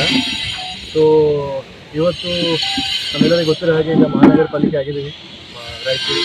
ಮತ್ತು ಸ್ವಚ್ಛತೆ ಬಗ್ಗೆ ನಮ್ಮ ಮಹಾನಗರನ ಸ್ವಚ್ಛಗೊಳಿಸಲು ನಮ್ಮ ಇಡೀ ಮಹಾಸಭೆಯಲ್ಲಿ ಕೂಡ ಚರ್ಚೆ ಆಯಿತು. ಎಲ್ಲ ಸದಸ್ಯರು, ಅಧ್ಯಕ್ಷರು, ಉಪಾಧ್ಯಕ್ಷರು ಸೇರಿ ಮತ್ತು ನಾವು ಎಲ್ಲ ಆಡಳಿತ ವತಿಯಿಂದ ಕೂಡ ಪ್ರತಿಯೊಂದು ಪ್ರಯತ್ನವನ್ನು ಮಾಡ್ತಾ ಇದ್ದೀವಿ. ಸೊ ಸುಮಾರು ಒಂದು 2 ತಿಂಗಳಿಂದ ಈ ಒಂದು ಹೊಸ ಮಷಿನ್ ತಂದು, ಆಟೋಮ್ಯಾಟಿಕ್ ಗುಡ್ಸ್ ಮಷಿನ್ ತಂದು ಈ ಮಹಾನಗರನ ಸ್ವಚ್ಛಗೊಳಿಸಲು ಒಂದು ಯೋಜನೆಯನ್ನು ಮಾಡ್ಕೊಂಡು ಬಂದಿದ್ದೀವಿ. ಸೊ ನಮ್ಮ ಇಡೀ ಮಹಾನಗರ ಪಾಲಿಕೆ ಎಲ್ಲ ರಸ್ತೆಗಳಿಗೆ, ದಾರಿಗಳಿಗೆ, ಬೀದಿಗಳಿಗೆ ನಾವು ಸರ್ವೆ ಮಾಡ್ಕೊಂಡಿದ್ದೀವಿ. ಸೊ ನಮ್ಮ ಹತ್ರ ಈಗ 3 ಕ್ಯಾಟಗರಿ ರೋಡ್ ನಾವೇ ಗುರುತು ಮಾಡಿದ್ದೀವಿ. Category A, category B, category C. So category ಎದಲ್ಲಿ ಅತಿ ದೊಡ್ಡ ಅಗಲ ರೋಡ್ಗಳು ಇರುತ್ತೆ. ಅದೇ ರೀತಿ ಕ್ಯಾಟಗರಿ B, ಕ್ಯಾಟಗರಿ ಸಿದಲ್ಲಿ ಲೋಕಲ್ ಸಣ್ಣ ಪುಟ್ಟ ಮಾರ್ಕೆಟ್ ರೋಡ್ಗಳು ಇರುತ್ತೆ. ಸೊ ಈ ಒಂದು ಮಷಿನ್ ಇವತ್ತು ತಾವು ನೋಡಿದ್ದೀರಿ, ರೂಟ್ಸ್ ಅಂತ ಒಂದು ಕಂಪನಿ ಇದೆ. They are based out of Hyderabad. ಮತ್ತು ಅವರು ಬೇರೆ ಬೇರೆ ಕಡೆ, ಬೇರೆ ಬೇರೆ ರಾಜ್ಯಗಳಲ್ಲಿ, ಬೇರೆ ಬೇರೆ ಮಹಾನಗರಗಳಲ್ಲಿ ಕೂಡ ಕೆಲಸ ಮಾಡ್ತಾ ಇದ್ದಾರೆ. ಸೊ ನಾವು ಅವರಿಗೂ ಮೆಹಬೂಬ್ ನಗರದಲ್ಲಿ ಇಂದ ಅವರಿಗೆ ಒಂದು ಕಾಂಟ್ಯಾಕ್ಟ್ ಮಾಡಿಕೊಂಡು ಇವತ್ತು ನಮ್ಮ ಸಾರ್ವಜನಿಕರಿಗೆ, ನಮ್ಮ ಸದಸ್ಯರಿಗೆ ಮತ್ತು ನಮ್ಮ ಅಧ್ಯಕ್ಷರ ಅಪ್ಪಣೆ ಮೇರೆಗೆ ಇವತ್ತು ಒಂದು ಡೆಮಾನ್ಸ್ಟ್ರೇಷನ್ ಇಟ್ಟಿದ್ದೀವಿ. ಸೊ ತಾವು ಎಲ್ಲರೂ ನೋಡಿದ್ದೀವಿ ಹೇಗೆ ಇದು ಸಚಿನ್ ಮೆಷಿನ್ ಕೆಲಸ ಮಾಡ್ತದೆ ಅಂತ. ಈಗಲೇ ನಾವು ಮ್ಯಾನ್ಯುವಲ್ ಆಗಿ ಕೈಯಿಂದ ಗುಡಿಸ್ತಾ ಇದ್ದೀವಿ. ಸೊ ಏನಾಗ್ತಾ ಇದೆ, ಡಸ್ಟ್ನ ನಾವು ಗುಡಿಸ್ಬಿಟ್ಟು ಆ ಡಿವೈಡರ್ ಮೇಲೆ ಇಡ್ತಾ ಇದ್ದೀವಿ, ಅಥವಾ ಒಂದು ಡಂಪ್ ಯಾರಿಗೆ ತೊಗೊಂಡೋಗಿ ಡಂಪ್ ಮಾಡ್ತಾ ಇದ್ದೀವಿ. ಬಟ್ ಆದರೂ ಗಾಳಿ ಬಂದರೆ ಅದನ್ನು ಅಗೇನ್ ಹಾರಿ ನಮ್ಮ ರೋಡ್ಗೆ ಬರ್ತಾ ಇದೆ. ಮತ್ತೆ ಸೆಕೆಂಡ್ ಡೇ ಸೇಮ್ ಕೆಲಸ ಮಾಡಬೇಕಾಗುತ್ತೆ. ಈ ಥರ ಮಷೀನು ನಾವು ಹೊಸ ವೈಜ್ಞಾನಿಕ ಪದ್ಧತಿಗಳು ಒಳಪಡಿಸಿದಲ್ಲಿ ಏನಾಗುತ್ತೆ, ಈ ಡಸ್ಟ್ನ ನಾವು ಸೆಕೆಂಡ್ ಮಾಡಿಕೊಂಡು ಒಂದು ಜಾಗದಿಂದ ಡೈರೆಕ್ಟಾಗಿ ಲ್ಯಾಂಡ್ಫಿಲ್ ಸೈಡ್ಗೆ ಟ್ರಾನ್ಸ್ಫರ್ ಮಾಡಲಿಕ್ಕೆ ಸಾಧ್ಯ ಆಗುತ್ತೆ.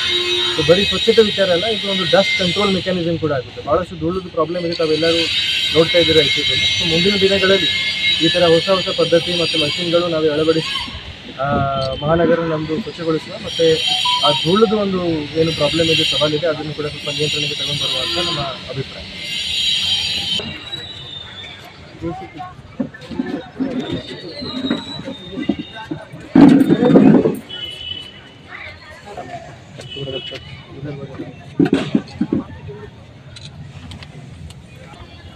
ಇದರಲ್ಲಿ 2 ಮೋಡ್ ಇದೆ. ಒಂದು ಸೆಲ್ಫ್ ಪ್ರೊಫೈಲು, ಒಂದು ಟ್ರಕ್ ಮೌಂಟ್. ಇದನ್ನು ಟ್ರಕ್ ಮೇಲೆ ಈ ಮಷೀನ್ ಸೆಪರೇಟಾಗಿ ಕೂರಿಸ್ತಾರೆ.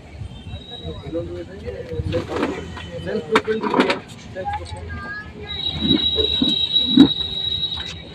ಇದರಲ್ಲಿ 2 ವ್ಯತ್ಯಾಸ ಇದೆ. ಇದರಲ್ಲಿ ಏನಂದರೆ 2 ಇಂಜಿನ್ ಇದೆ. ಒಂದು ಇಂಜಿನ್ ಟ್ರಕ್ ನಡೆಸ್ಕೊಂಡು, ಒಂದು ಇಂಜಿನ್ ಇದನ್ನು ಈ ಮೆಕ್ಯಾನಿಸಮ್ನ ವರ್ಕ್ ಮಾಡ್ತೀವಿ. ಇದರಲ್ಲಿ ಏನಾಗುತ್ತೆ, ಒಂದೇ ಇಂಜಿನಲ್ಲಿ 2 ಇಂಜಿನ್ ಆಗುತ್ತೆ. ಡಿಫ್ರೆನ್ಸ್ ಏನು, ಇದನ್ನು ಒಂದು ನಮಗೆ ಇರುವುದಿಲ್ಲ. Grade A, grade B, grade C, ಎಷ್ಟು ಆಗೆಲ್ಲ ಎಷ್ಟು ಉದ್ದ ಅದು ಕಂಡೀಷನ್ ಇದೆ. ಬೇರೆ ಬೇರೆ ಗ್ರೇಡ್ಗಳಿಗೆ ಬೇರೆ ಬೇರೆ ಮಷೀನ್. 1-2 ತೊಗೊಂಡು ಫಸ್ಟ್ ನಾವು ಸ್ಟಾರ್ಟ್ ಮಾಡುವ. 3-4-6 ತಿಂಗಳು ನೋಡ್ಬೋದು, ಎಲ್ಲರಿಗೂ ತೋರಿಸ್ಬೋದು. ಬನ್ನಿ ಒಂದು ನೋಡ್ಬಿಟ್ಟು ಬರ್ಬೇಕು ಒಂದು ವಿಡಿಯೋ ಸಿಗ್ತದೆ.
ಮಹಾನಗರ ಪಾಲಿಕೆ ಮಹಾಪೌರರಾದ ನರಸಿಂಹ ಮಾಡಗಿರಿ, ಮಹಾನಗರ ಪಾಲಿಕೆ ಸದಸ್ಯರುಗಳಾದ ಜಯಣ್ಣ, ಮುಖಂಡರಾದ ರವೀಂದ್ರ ಜಾಲ್ದಾರ್, ನರಸಿಂಹ ಮಾಡಗಿರಿ, ಲಲಿತಾ, ಅಲಿ, ತರಕಾರಿ ಮಾರಾಟಗಾರರ ಸಂಘದ ಅಧ್ಯಕ್ಷ ಎನ್ ಮಹಾವೀರ್ ಸೇರಿದಂತೆ ಪಾಲಿಕೆ ಅಧಿಕಾರಿ ಹಾಗೂ ಸಿಬ್ಬಂದಿಗಳು ಉಪಸ್ಥಿತರಿದ್ದರು.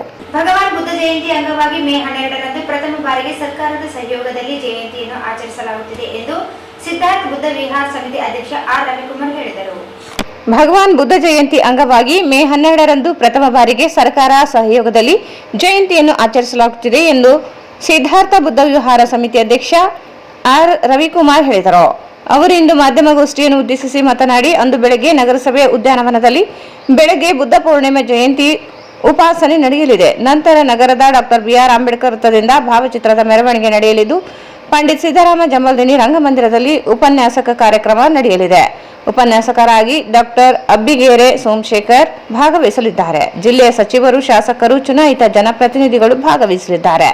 ಬೌದ್ಧ ಉಪಾಸಕರು, ಅನುಯಾಯಿಗಳು, ವಿಚಾರವಾದಿಗಳು, ಪ್ರಗತಿಪರ ಸಂಘಟನೆಗಳ ಪದಾಧಿಕಾರಿಗಳು ಹೆಚ್ಚಿನ ಸಂಖ್ಯೆಯಲ್ಲಿ ಭಾಗವಹಿಸುವಂತೆ ಮನವಿ ಮಾಡಿದರು. 2569ನೇ ಬುದ್ಧ ಪೂರ್ಣಿಮೆ ಜಯಂತಿಯನ್ನು ಆಚರಿಸಲಾಗುತ್ತದೆ. ಕರ್ನಾಟಕ ರಾಜ್ಯ ಸರ್ಕಾರ, ಜಿಲ್ಲಾ ಆಡಳಿತ ಮತ್ತು ಕನ್ನಡ ಮತ್ತು ಸಂಸ್ಕೃತಿ ಇಲಾಖೆಯ ಮಹಾನಗರ ಪಾಲಿಕೆ ರಾಯಚೂರು ವತಿಯಿಂದ ಇದೇ ಮೊದಲ ಬಾರಿಗೆ ಭಗವಾನ್ ಗೌತಮ ಬುದ್ಧರ ಪೂರ್ಣಿಮೆ ಜಯಂತಿಯನ್ನು ದಿನಾಂಕ 12/5/2025 ಆಚರಿಸುತ್ತಿರುವುದು ತುಂಬ ಸಂತೋಷ ವಿಷಯವಾಗಿದೆ. ಇಡೀ ವಿಶ್ವಕ್ಕೆ ಅಜ್ಞಾನದಿಂದ ಜ್ಞಾನದ ಕಡೆಗೆ, ಅಂಧಕಾರದಿಂದ ಬೆಳಕಿನಡೆಗೆ ಬರುವಂತೆ ಮಹತ್ವದ ಸಂದೇಶಗಳನ್ನು ಸಾರಿರುವ ಭಗವಾನ್ ಗೌತಮ ಬುದ್ಧರು ಇಂತಹ ಮಹಾನ್ ಚೇತನ ಜಯಂತಿಯನ್ನು ಸರ್ಕಾರದ ವತಿಯಿಂದ ಆಚರಿಸಲು ಮುಂದಾಗಿರುವುದು ಸಂತಸದ ವಿಷಯವಾಗಿದೆ. ಹಾಗಾಗಿ ಕರ್ನಾಟಕ ಸರ್ಕಾರಕ್ಕೆ ಮತ್ತು ರಾಯಚೂರು ಜಿಲ್ಲಾಡಳಿತ ಭವನಕ್ಕೆ, ಜಿಲ್ಲಾಡಳಿತಕ್ಕೆ ಸಿದ್ಧಾರ್ಥ ಬುದ್ಧ ಸಮಿತಿ ರಾಯಚೂರು ವತಿಯಿಂದ ಹೃತ್ಪೂರ್ವಕ ಕೃತಜ್ಞತೆಗಳನ್ನು ಸಲ್ಲಿಸುತ್ತೇವೆ. ಈ ಕಾರ್ಯಕ್ರಮ ರೀತಿಯ ಜಿಲ್ಲೆಯ ಎಲ್ಲ ಬೌದ್ಧ ಉಪಾಸಕರು ಮತ್ತು ಉಪಾಸಕರು ಮತ್ತು ರಾಯಚೂರಿನ ಜಿಲ್ಲೆಯ ಭಾರತೀಯ ಬೌದ್ಧ ಮಹಾಸಭಾ ಎಲ್ಲ ಪದಾಧಿಕಾರಿಗಳು ಹಾಗೂ ಬೌದ್ಧ ಅನುಯಾಯಿಗಳು, ವಿಚಾರವಾದಿಗಳು, ಪ್ರಗತಿಪರ ಸಂಘಟನೆಗಳು, ಬೋಧಿಸತ್ವ ಬಾಬಾ ಸಾಹೇಬ್ ಅಂಬೇಡ್ಕರ್ ಅನುಯಾಯಿಗಳು, ಅಭಿಮಾನಿಗಳನ್ನು ಹೆಚ್ಚಿನ ಸಂಖ್ಯೆಯಲ್ಲಿ ಭಾಗವಹಿಸಿ ಈ ಕಾರ್ಯಕ್ರಮವನ್ನು ಯಶಸ್ವಿಗೊಳಿಸಬೇಕೆಂದು ತಮ್ಮಲ್ಲಿ ವಿನಂತಿ ಮಾಡಿಕೊಳ್ತೇವೆ. ಮೊದಲನೇದ ಸಿದ್ಧಾರ್ಥ ಬುದ್ಧಿವಿಹಾರ ಸಿದ್ಧಾರ್ಥ ಬುದ್ಧಿವಿಹಾರದಲ್ಲಿ ಪೂಜೆ ಕಾರ್ಯಕ್ರಮ ಬಂದು ರಂಗಮಂದಿರದಲ್ಲಿ ಬಹಿರಂಗ ಸಭೆ ನಡೆಯುತ್ತೆ. ಬಾಬಾ ಸಾಹೇಬ್ ಅಂಬೇಡ್ಕರ್ ಪುತ್ಥಳಿಗೆ ಬಂದು ಹಾರಾಕಿ ಅಲ್ಲಿಂದ ಮೆರವಣಿಗೆ ರಂಗಮಂದಿರಕ್ಕೆ ಬರ್ತಾರೆ. ಈ ಸಂದರ್ಭದಲ್ಲಿ ಸಮಿತಿ ಪ್ರಧಾನ ಕಾರ್ಯದರ್ಶಿ ಶೇಖರ್ ರಾಂಪುರ್, ಜಗನ್ನಾಥ್ ಸುಂಕಾರಿ, ಶ್ರೀನಿವಾಸ್ ಮಾಚರ್ಲಕರ್, ಆರ್ ತಿಮ್ಮಾರೆಡ್ಡಿ, ಆರ್ ಬಸವರಾಜ್, ತಿಮ್ಮಗೂರು, ಮಲ್ಲೇಶ್ ಕೊಲಮಿ, ವಿಶ್ವನಾಥ್ ಪಟ್ಟಿ ಸೇರಿದಂತೆ ಅನೇಕರಿದ್ದರು. ಈಗ ಜಾಹೀರಾತು. ಭಾರತ್ ಫರ್ನಿಚರ್ಸ್ ರಾಯಚೂರಿನಲ್ಲಿ ಮೊಟ್ಟ ಮೊದಲ ಬಾರಿಗೆ 3 ಮಳಿಗೆ ಒಳಗೊಂಡ ಬೃಹತ್ ಆಕಾರದ furniture showroom. We have a office house, old and all types of furnitures. Dealers in wooden cot, dining table, sofa set, dressing table, computer table, tea tables, office chairs, steel almirah, wardrobe, TV stands, glassware items, sleepwell products, dandruff cello chairs, Supreme sofa set, Doco set furnitures, Sri Steel furnitures.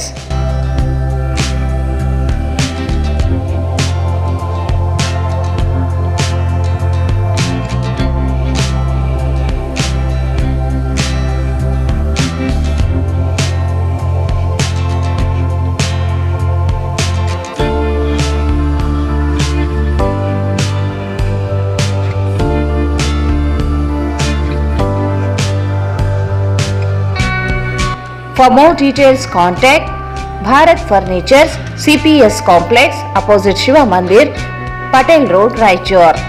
Mobile 9880024095. Sri Raghavendra Tuppa, Sri Raghavendra Ghee,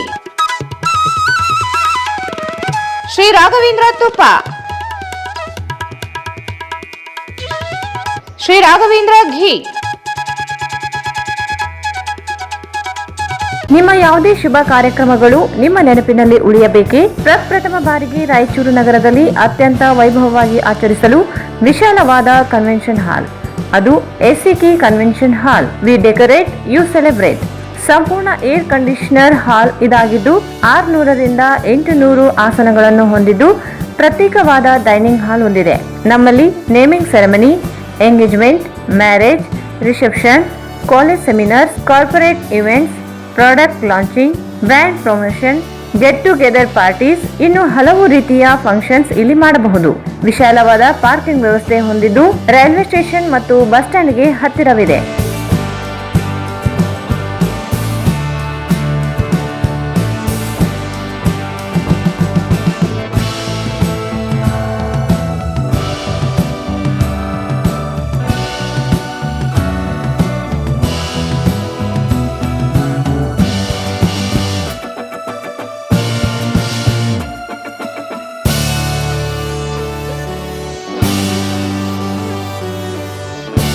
ಇಲ್ಲಿ ಭೇಟಿ ನೀಡಿ. ACK convention hall, Shekhar Nagar, IB road, Raichur. Mobile 9483770202. Raichuru's biggest jewel palace. All types of jewelries available in only KTB Jewel Palace. 916 Allmark Gold Jewelries available. ವಿಶೇಷವಾಗಿ ಬಂಗಾರದ ಆಭರಣಗಳಾದ ನಮ್ಮಲ್ಲಿ fancy earrings, fancy necklace, ಮಾಂಗಲ್ಯ ಮತ್ತು ಬಳೆಗಳು, ಇನ್ನು ಅನೇಕ ತರಹದ ಆಭರಣಗಳು ದೊರೆಯುತ್ತವೆ. ಬೆಳ್ಳಿಯ ಆಭರಣಗಳಾದ ಕಾಲುಂಗುರ, ಕಾಲುಗೆಜೆ, ಬೆಳ್ಳಿಯ ಪೂಜಾ ಐಟಮ್ಸ್, ವಿವಿಧ ರೀತಿಯ ಆರ್ಟಿಕಲ್ಸ್ ದೊರೆಯುತ್ತವೆ. ರಾಯಚೂರಿನಲ್ಲಿ ಮೊಟ್ಟ ಮೊದಲ ಬಾರಿಗೆ ಯುವಕರಿಗಾಗಿಯೇ ಬ್ರಾಸ್ಲೆಟ್ಸ್, ಚೈನ್ಸ್, ಉಂಗುರಗಳು, ಇನ್ನು ಅನೇಕ ರೀತಿಯ ಡಿಸೈನ್ಸ್ ಆಭರಣಗಳು ದೊರೆಯುತ್ತವೆ.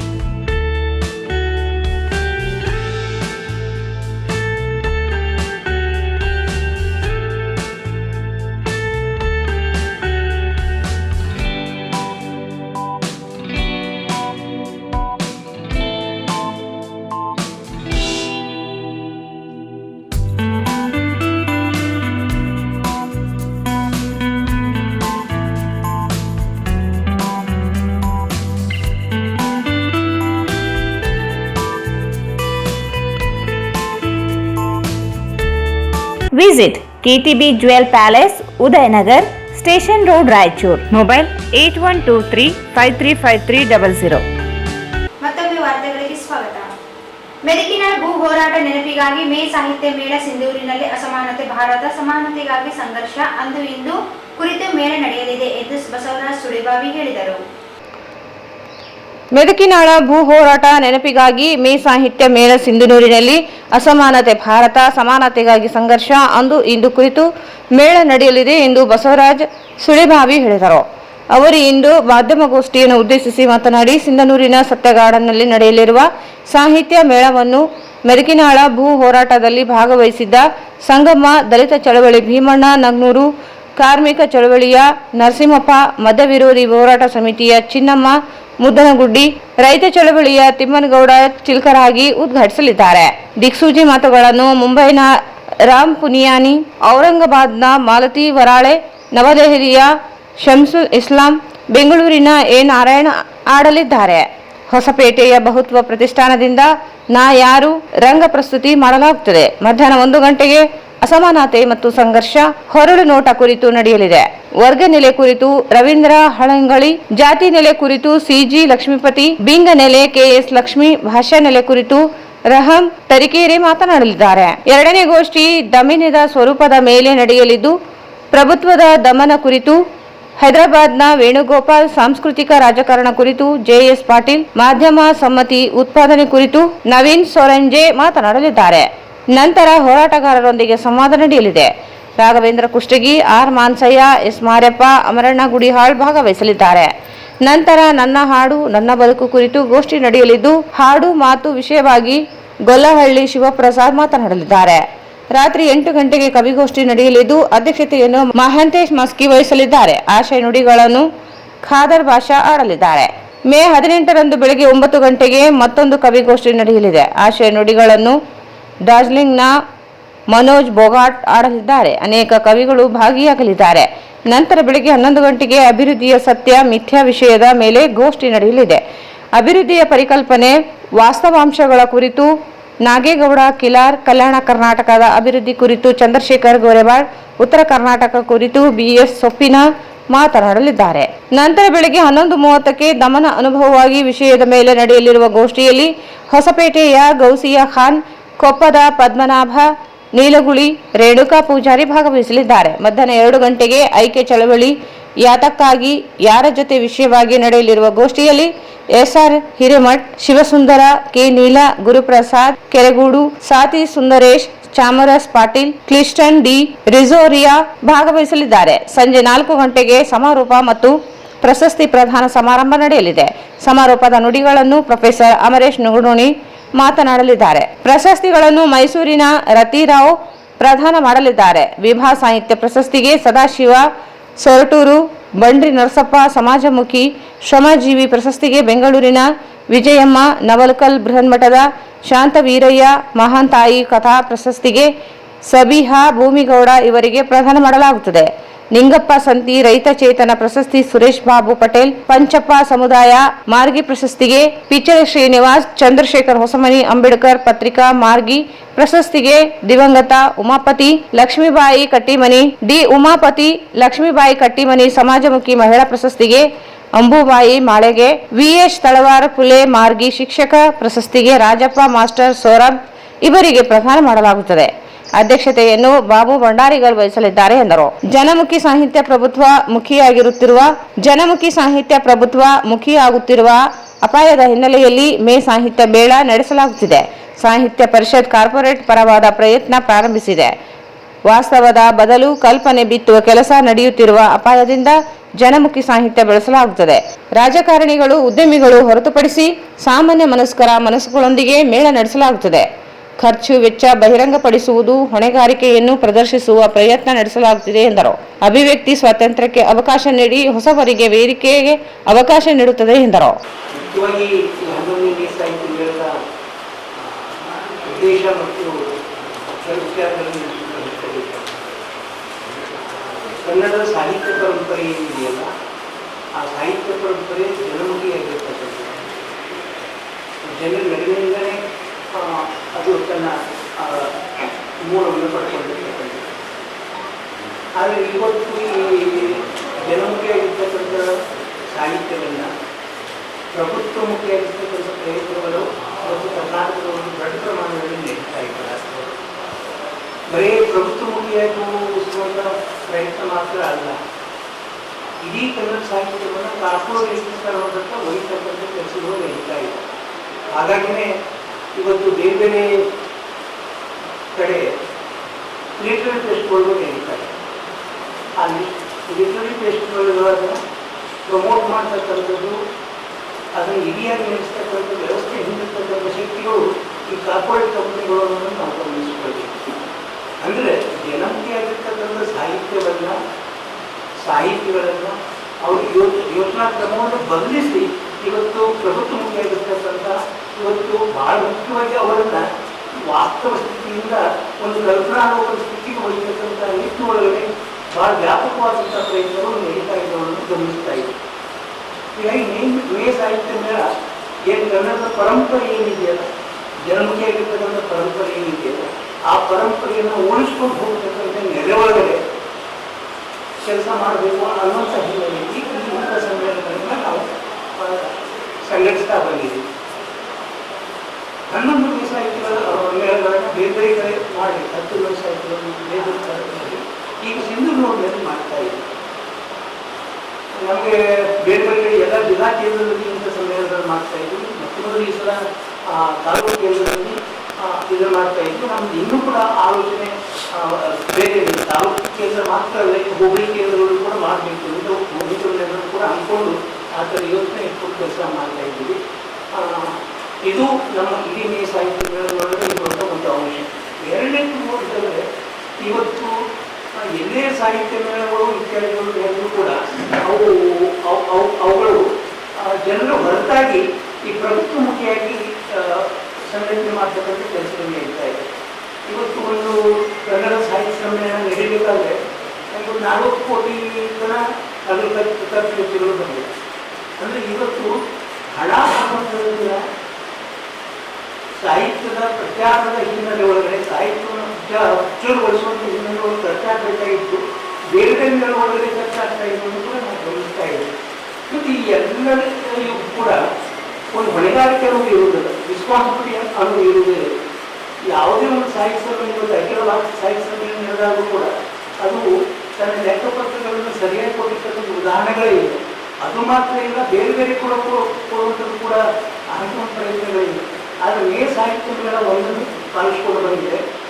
ಇದು ಸಂಪೂರ್ಣವಾಗಿ ರಾಜಕಾರಣಿಗಳಿಂದ, ಯಾವುದೇ ಉದ್ಯಮಗಳಿಂದ, ಯಾವುದೇ ಶ್ರೀಮಂತರಿಂದ ಅವರು ಯಾವುದನ್ನು ಕೂಡ ಹಣವನ್ನು ಪಡೀತಕ್ಕಂಥ ಇದು ಮಾಡಿ ಜನಸಾಮಾನ್ಯರು ಏನಿದ್ದೀವಿ ಈ ಇಡೀ ರಾಜ್ಯದೊಳಗಿರುವಂಥ ಸಮಾನ ಮನಸ್ಕ ಗೆಳೆಯರೇನಿದ್ದೀವಿ, ಇತರ ಗೆಳೆಯರೇನಿದ್ದೀವಿ, ಅವರು ತಮ್ಮ ಹಣವನ್ನು ಹಾಕಿ ಈ ಮೇ ಸಾಹಿತ್ಯಗಳನ್ನು ಮಾಡ್ತಾರೆ.